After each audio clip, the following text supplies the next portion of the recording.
How's it going? Welcome back to Loft 801. My name is Diego, and today I'm talking about Rick and Morty Season 2. If you don't know much about Rick and Morty, that is totally fine. I will give you a very quick overview. The show was created by Justin Roiland and Dan Harmon, and Season 2 released on July 26, 2015. This animated show follows Rick Sanchez and the Smith family as they go on zany adventures across the multiverse. The Smith family consists of Beth, Rick's daughter, her husband Jerry, their daughter Summer, and their son Morty. It's an adult comedy and a lot of fun to watch. Now, before I hop into my review, I do have a couple of disclaimers that I need to throw out. If you want to support the channel, then please take a second to like and subscribe and hit the notification bell. I will appreciate it greatly. In fact, I am doing a giveaway this Thursday on my Talk to Me review. You have to be a subscriber, leave a like, and comment on that video for a chance to win. Anyways, this review will contain some heavy spoilers, so continue at your own risk. Lastly, if there's something that you want to see reviewed, don't forget to let me know by leaving a comment, and I will get to it slowly but surely. Thank you. Those are all of my disclaimers, so I'm hopping in 3, 2, 1. Episode 1, A Rickle in Time, picks up directly where Season 1 left off. As a reminder, the Smith residence was transported to a different dimension and back after Rick hosted a chaotic party while Beth and Jerry were away. Before Beth and Jerry could verbally wreck them, Rick froze time. In this episode, we see the characters goofing off and being silly as they fix up the house. I loved the continuity in this episode because we got some funny jokes about them putting on Jerry's shirt backwards, gaslighting, and Rick's superiority to the family. And I honestly can't even tell the two of you apart half the time because I don't go by height or age, I go by amount of pain in my ass. Everybody nice and certain about their position in my world? Yes. Unfortunately for Rick, when you mess with time, things have a way of going awry. I enjoyed this episode a lot because we got to see Rick deal with the consequences of his actions, and we got a glimpse of his love for Morty. I also enjoyed the B-plot with Beth and Jerry and seeing him do something thoughtful for her. As usual with this show, the humor can be crude and crass, but it worked for me, so I gave this episode a 9.2 out of 10. Episode 2, Mortynight Run, is one of my favorites this season. It's a lot of fun, but it does contain some serious undertones. The episode starts with Rick and Morty dropping off Jerry at a Jerry-boree. I think it's so funny that Ricks across the multiverse came together to make a safe space for Jerry so they can go on adventures without him. It's a funny bit that gets referenced throughout the episode and future seasons. During the episode, we also see Morty wrestle with morality and ethics as Rick sells a gun to Crumbopulous Michael. What a name. He's a Gronflemite assassin and gives Rick some chips to the best arcade in the multiverse, Blips and Chips. It contains the coolest and most surreal game, Roy: A Life Well Lived. Basically, it's a game where you can live an entire simulated life without affecting your actual life. It trips Morty up, and I'm sure it would trip me up too. The best part of the episode though is the introduction of Fart and his Moon Men song. He's a higher life form that can manipulate atoms and has a huge impact on Morty. This episode cracked me up and I had no complaints for it, so I gave it a 10 out of 10. Episode 3, Erotic Assimilation, is another one of my favorite episodes this season. I started watching this episode all bright-eyed and excited, and by the time it ended, I was mad depressed.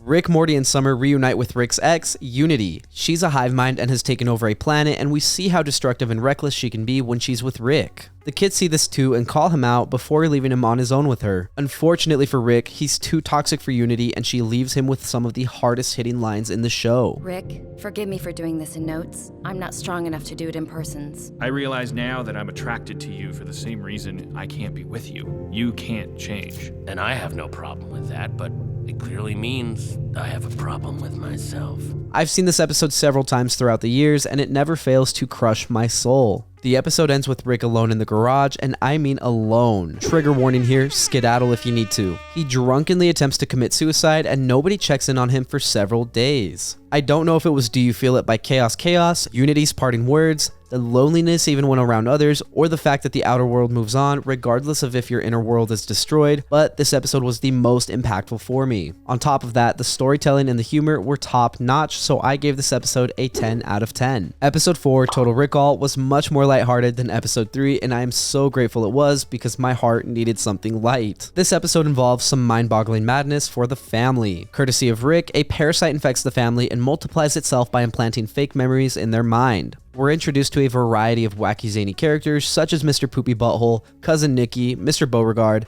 Frankenstein's Monster, Sleepy Gary, Reverse Giraffe, Pencilvester, Baby Wizard, Duck with Muscles, Mrs. Refrigerator, Ghost in a Jar, and many, many more characters. If you couldn't tell, Ghost in a Jar was my favorite one. The episode was Inception-like, and I thought it was funny how the family's toxic traits are what saved them. Unfortunately for Beth, Mr. Poopy Butthole is a real person. I mean, obviously, because we've seen him in so many episodes. My favorite moment in this episode was Jerry questioning his existence. He always cracks me up. Anyways, I gave this episode a 9.7 out of 10. Episode 5, Get Schwifty, is a fun episode, but it's also my least favorite in this season. Basically, Earth has an Armageddon.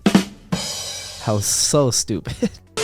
To survive, Earth needs to create a hit song, which Rick does according to the show. Personally, I think Rick's Get Schwifty kind of sucks, but I guess it's whatever if it saves the Earth, momentarily. The Cromulons force Earth to participate in a galaxy-wide music competition. One of the best parts of the episode is the introduction to the president, who is largely inspired by former US President Barack Obama. He is a funny reoccurring character we see throughout the show. One of the other best parts of this episode is the invention of headism, an overtly strict religion started by Principal Vagina.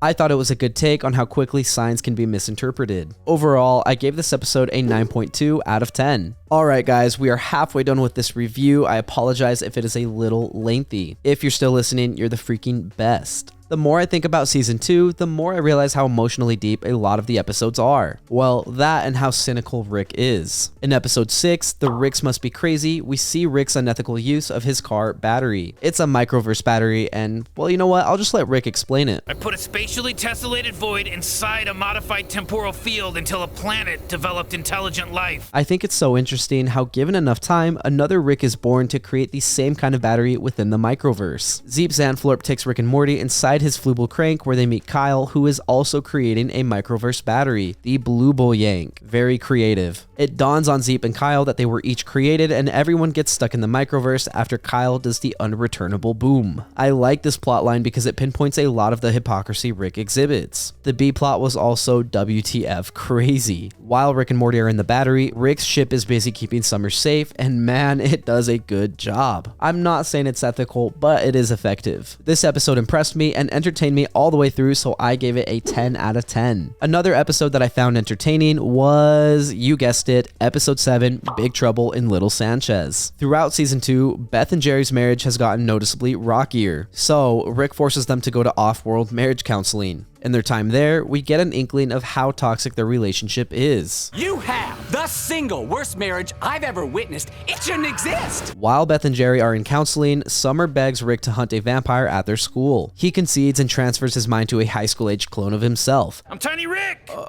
Okay. Unfortunately, Rick ends up trapped in this body a little longer than he would like. Let me out! Let me out!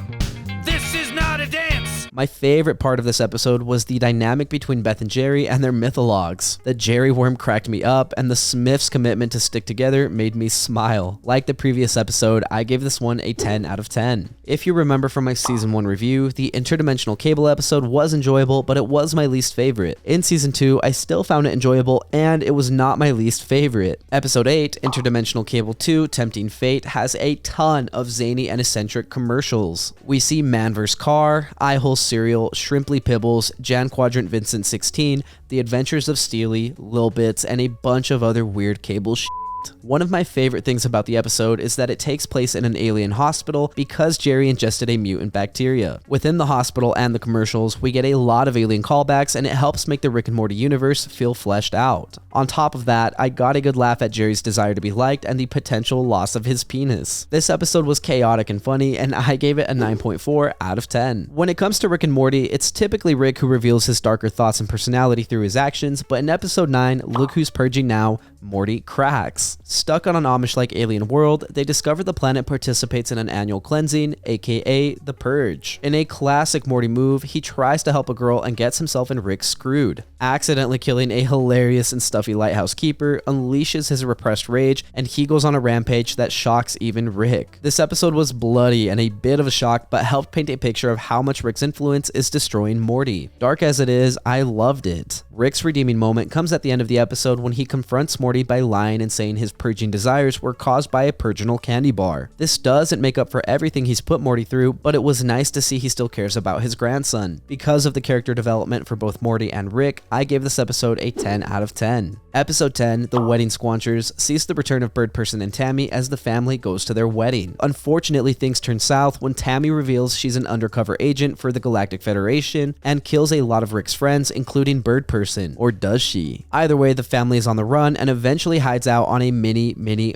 version of Earth. While Rick is out exploring, Jerry voices his frustration to the family, but they respond by saying they'll do anything for Rick as long as he doesn't leave. Rick overhears and decides to turn himself into the Galactic Federation so his family can live normal and happy lives without him. It's an emotional ending to the season, and we can see the pain of abandonment that Beth feels. To make things better or worse, Hurt by Johnny Cash plays in the background as the family returns home and Rick is locked up. You can't help but feel bad for everyone's situation. Episode 10 does everything a season finale should do, and I gave it a 10 out of 10.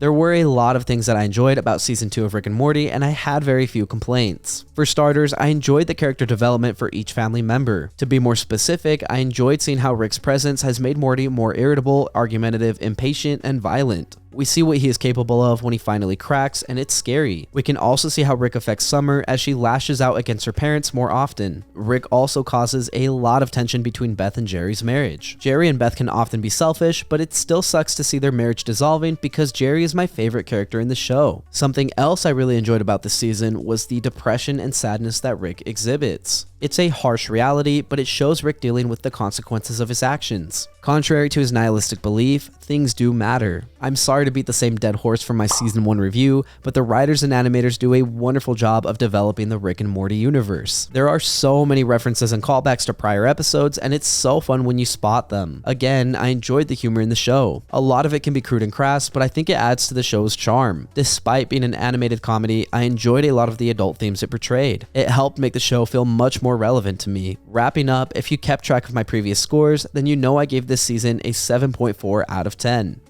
Just kidding, I gave it a 9.8 out of 10. This is one of my favorite Rick and Morty seasons, and I'd highly recommend watching it, especially if you enjoy space adventures, laughs, and strained family dynamics. Thank you for listening to my review of Rick and Morty Season 2. If you enjoyed the content and want to support the channel, then don't forget to leave a like and hit subscribe. If you did not enjoy the content, then thank you for sticking around, you're a trooper. As always, I would love to read what you have to say, so leave a comment down below and let me know what you're thinking. Also, if there's ever something you want reviewed, don't forget to let me know and I will get to it as soon as I can. Don't forget, I am doing a giveaway on Thursday's Talk to Me review. You have to be a subscriber, you have to leave a like, and you have to comment on that video. Anyways, if you want to see some more from me, you can check out my vlogs linked up above or my podcast, Good Friends. Again, thank you for watching. My name is Diego, and I will see you next time.